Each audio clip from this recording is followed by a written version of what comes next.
ശബരിമല യുവതീ പ്രവേശനത്തെ എതിർത്ത് കേന്ദ്ര സർക്കാർ. യുവതീ പ്രവേശനം അനുവദിച്ച കോടതി വിധി തെറ്റാണെന്ന് സുപ്രീം കോടതിയിൽ കേന്ദ്രം വാദം സമർപ്പിച്ചു.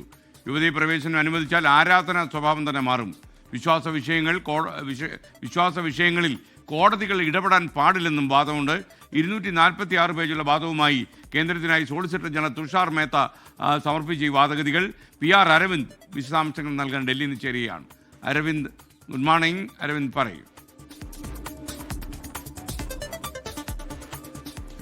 Good morning SKN. ശബരിമല യുവതീ പ്രവേശനവുമായി ബന്ധപ്പെട്ട ഹർജികൾ ഇന്ന് സുപ്രീം കോടതി പരിഗണിക്കാനിരിക്കവെയാണ് കേന്ദ്ര സർക്കാരിന്റെ നിർണായക നീക്കങ്ങൾ ഉണ്ടായിരിക്കുന്നത്. പൂർണ്ണമായും യുവതീ പ്രവേശനത്തെ എതിർത്തുകൊണ്ട് ഇപ്പോൾ കേന്ദ്ര സർക്കാർ സുപ്രീം കോടതിയിൽ വാദങ്ങൾ സമർപ്പിച്ചിരിക്കുകയാണ്. 246 പേജുള്ള വാദമാണ് കേന്ദ്ര സർക്കാരിന് വേണ്ടി സോളിസിറ്റർ ജനറൽ തുഷാർ മേത്ത സമർപ്പിച്ചിരിക്കുന്നത്. ഇതിൽ പ്രധാനമായും ചൂണ്ടിക്കാണിക്കുന്നത് യുവതീ പ്രവേശനം അനുവദിച്ച സുപ്രീം കോടതി വിധി തെറ്റ് എന്നതാണ്. ഇതുകൂടാതെ തന്നെ ശബരിമലയിലെ അയ്യപ്പൻ എന്ന് പറയുന്നത് നൈഷ്ഠിക ബ്രഹ്മചാരിയാണ്. നൂറ്റാണ്ടുകളായി നിലനിന്നു വരുന്ന ആചാരമാണ് ശബരിമലയിലുള്ളത്. അപ്പോൾ യുവതീ പ്രവേശനം അനുവദിച്ചാൽ ആരാധനയിൽ തന്നെ വലിയ രീതിയിലുള്ള മാറ്റം ഉണ്ടാകുമെന്നതാണ് ഇപ്പോൾ കേന്ദ്രം സുപ്രീം കോടതിയിൽ വ്യക്തമാക്കിയിരിക്കുന്നു. ഇതുകൂടാതെ തന്നെ വിശ്വാസ കാര്യങ്ങളിൽ കേന്ദ്ര സർക്കാർ കോടതി ഇടപെടാൻ പാടില്ല എന്നതാണ് കേന്ദ്ര സർക്കാർ ഇപ്പോൾ ഈ വാദത്തിൽ ചൂണ്ടിക്കാണിക്കുന്നത്. ഇന്ന് മുതലാണ് ഈ കേസിൽ ഇതുമായി ബന്ധപ്പെട്ട ഹർജികളിൽ വാദം ആരംഭിക്കുന്നത്. ഇന്ന് യുവതീ പ്രവേശനത്തെ എതിർക്കുന്നവരുടെ വാദമാണ് ആദ്യ 3 ദിവസം നടക്കുക. എന്തായാലും ആദ്യ 3 ദിവസം തന്നെ കേന്ദ്ര സർക്കാരിന്റെ വാദവും ഉൾപ്പെടുമെന്ന കാര്യത്തിൽ ഉറപ്പായിരിക്കുകയാണ്. എന്തായാലും യുവതീ പ്രവേശനത്തെ കേന്ദ്ര സർക്കാർ കൂടി ഇപ്പോൾ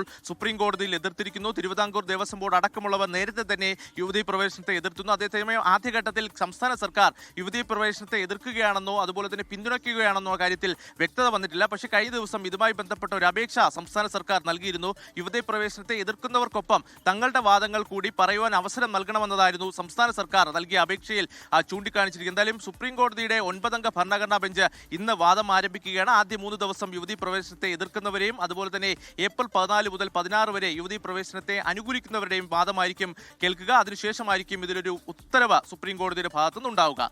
SKN. Okay, thank you PR Aravind.